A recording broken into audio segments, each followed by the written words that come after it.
کیا واقعی ایک اللہ کے ولی نے سورج کو زمین کے قریب آنے پر مجبور کر دیا تھا؟ آخر شمس تبرس نے ایسی کون سی کرامت دکھائی کہ لوگ خوف سے کانپ اٹھے؟ آج کا واقعہ سن کر اب حیران رہ جائیں گے۔ ناظرین، تاخن اسلام اور اولیاء کرام کے واقعات میں کچھ ایسی روایات بھی ملتی ہیں جو انسان کو حیرت میں ڈال دیتی ہے۔ آج ہم ایک ایسے عظیم اللہ والے کا واقعہ سننے جا رہے ہیں جن کا نام سنتے ہی عقیدت سے سر جھک جاتا ہے، شمس تبریز۔ کہا جاتا ہے کہ شمس تبرز عام انسانوں جیسے نہیں تھے۔ ان کی شخصیت میں عجیب روب، سکون اور روحانی کشش تھی۔ لوگ دور دور سے ان کی زیارت اور دعا لینے آتے تھے۔ ان کی مجلس میں بیٹھنے والا اپنے دل میں ایک عجیب سکون محسوس کرتا تھا۔ لیکن ہر زمانے میں کچھ لوگ ایسے بھی ہوتے ہیں جو اللہ کے نیک بندوں کو آزمانے کی کوشش کرتے ہیں۔ کچھ لوگ ان کی کرامات پر یقین رکھتے تھے، جبکہ کچھ انکار کرتے اور کہتے تھے، اگر واقعی یہ اللہ کے ولی ہیں تو ہمیں کوئی ایسی نشانی دکھائیں جو ہماری آنکھوں نے پہلے کبھی نہ دیکھی ہو۔ اس دن شہر میں ایک عجیب بے چینی تھی۔ لوگوں کا ہجوم جمع ہونے لگا۔ ہر طرف سرگوشیاں تھیں۔ کسی کو اندازہ نہیں تھا کہ چند لمحوں بعد ایک ایسا واقعہ پیش ہونے والا ہے جسے لوگ برسوں تک یاد رکھنے والے تھے۔ جیسے جیسے وقت گزرتا گیا، لوگوں کا ہجوم بڑھتا چلا گیا۔ بازاروں سے، گلیوں سے اور دور دراز علاقوں سے لوگ دوڑتے ہوئے آنے لگے۔ ہر شخص کے دل میں ایک ہی سوال تھا، آج کیا ہونے والا ہے؟ کچھ لوگ عقیدت سے شمس تبرس کے قریب بیٹھے تھے، جبکہ کچھ لوگ صرف آزمائش کی نیت سے آئے تھے۔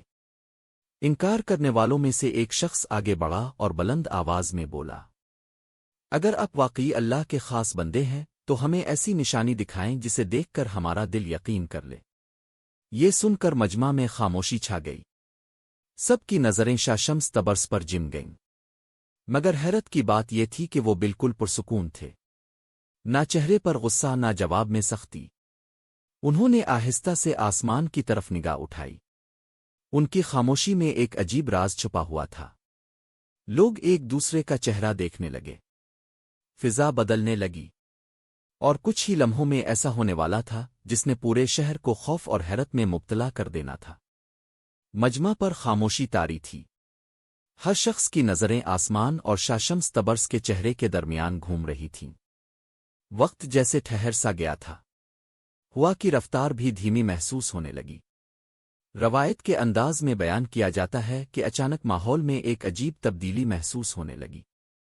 سورج کی تپش پہلے سے زیادہ محسوس ہونے لگی۔ لوگوں کے چہروں پر پریشانی کے آثار نمایاں ہونے لگے۔ کچھ لوگ اپنی آنکھوں پر ہاتھ رکھ کر آسمان کی طرف دیکھنے لگے۔ پھر ہجوم میں کھڑے چند افراد گھبرا کر چلانے لگے۔ یہ کیا ہو رہا ہے؟ آج کی گرمی اتنی مختلف کیوں لگ رہی ہے؟ دیکھتے ہی دیکھتے لوگوں کے دلوں میں خوف اترنے لگا۔ کچھ نے کہا، ایسا لگ رہا ہے جیسے سورج پہلے سے کہیں زیادہ قریب محسوس ہو رہا ہے۔ یہ سنتے ہی مجمع میں ہلچل مچ گئی۔ جو لوگ چند لمحے پہلے آزمائش کی باتیں کر رہے تھے، اب ان کے چہرے کا رنگ بدلنے لگا۔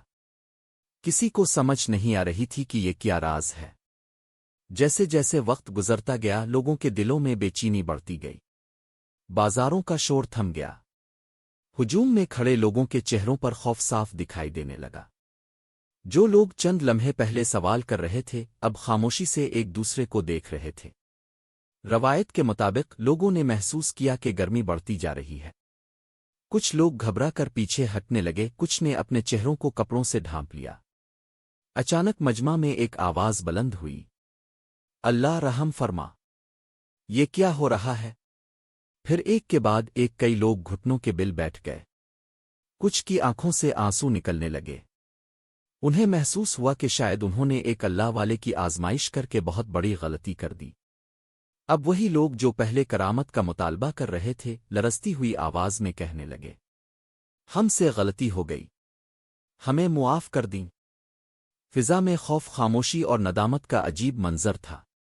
اور پھر شمس تبرس نے آہستہ سے اپنی نگاہ اٹھائی۔ پورا مجمع خاموش تھا۔ ہر طرف سناٹا چھایا ہوا تھا۔ لوگوں کے دل تیزی سے دھڑک رہے تھے۔ کسی کی ہمت نہیں ہو رہی تھی کہ سر اٹھا کر دیکھ سکے۔ خوف اور ندامت نے سب کو گھیر لیا تھا۔ اسی لمحے روایت کے مطابق شاہ شمس تبرس نے نہایت سکون سے لوگوں کی طرف دیکھا۔ ان کے چہرے پر نہ غصہ تھا نہ ناراضی۔ پھر دھیمی مگر پر اثر آواز میں فرمایا، اللہ کے دوستوں کو آزمائش کے لیے نہیں ادب اور محبت کے ساتھ یاد کیا جاتا ہے۔ اصل طاقت بندوں کی نہیں صرف اللہ رب العزت کی ہوتی ہے۔ یہ الفاظ سنتے ہی لوگوں پر عجیب کیفیت طاری ہو گئی۔ جو لوگ پہلے انکار کر رہے تھے ان کی آنکھوں سے آنسو بہنے لگے۔ کئی لوگ آگے بڑھے، معافی مانگی اور اپنی غلطی کا اعتراف کیا۔ انہیں احساس ہو چکا تھا کہ تکبر انسان کو اندھا کر دیتا ہے، جبکہ ادب اور عاجزی انسان کو اللہ کے قریب لے جاتی ہے۔ اس دن کے بعد شہر میں اس واقعے کی باتیں ہونے لگیں۔ لوگ کہتے تھے کہ اللہ کے نیک بندوں کا مقام بہت بلند ہوتا ہے۔ ناظرین، اس واقعے کے بعد لوگوں کے دل بدلنے لگے۔ جو لوگ پہلے سوال، انکار اور آزمائش کی باتیں کرتے تھے اب خاموشی سے ایک دوسرے کو دیکھ رہے تھے۔ ان کے دلوں میں خوف کے ساتھ ساتھ ایک نئی سوچ پیدا ہو چکی تھی۔ روایت کے مطابق اس دن لوگوں نے ایک بڑی حقیقت کو سمجھ لیا، اللہ اپنے نیک بندوں کو عزت عطا فرماتا ہے، لیکن اصل قدرت صرف اللہ رب العزت کی ہوتی ہے۔ انسان جب غرور میں آتا ہے تو وہ حقیقت سے دور ہو جاتا ہے، اور جب عاجزی اختیار کرتا ہے تو ہدایت کے دروازے کھلنے لگتے ہیں۔ ناظرین، ایسے واقعات ہمیں یہ سبق دیتے ہیں کہ کسی بھی نیک شخصیت کے بارے میں بے ادبی یا مذاق کا راستہ اختیار نہیں کرنا چاہیے۔ تحقیق، ادب اور اچھے گمان کے ساتھ بات کرنی چاہیے، کیونکہ دلوں کے راز اللہ ہی بہتر جانتا ہے۔ آئیے آخر میں دعا کرتے ہیں۔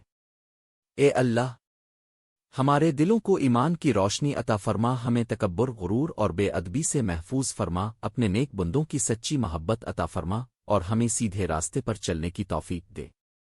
آمین یا رب العالمین۔ اگر آپ کو یہ ایمان افروز واقعہ پسند آیا تو ویڈیو کو لائک کریں، شیئر کریں اور ملتان اولیاء ملتان کو ابھی سبسکرائب کریں۔ بیل آئیکن ضرور دبائیں تاکہ اولیاء کرام کے حیرت انگیز واقعات سب سے پہلے آپ تک پہنچ سکیں۔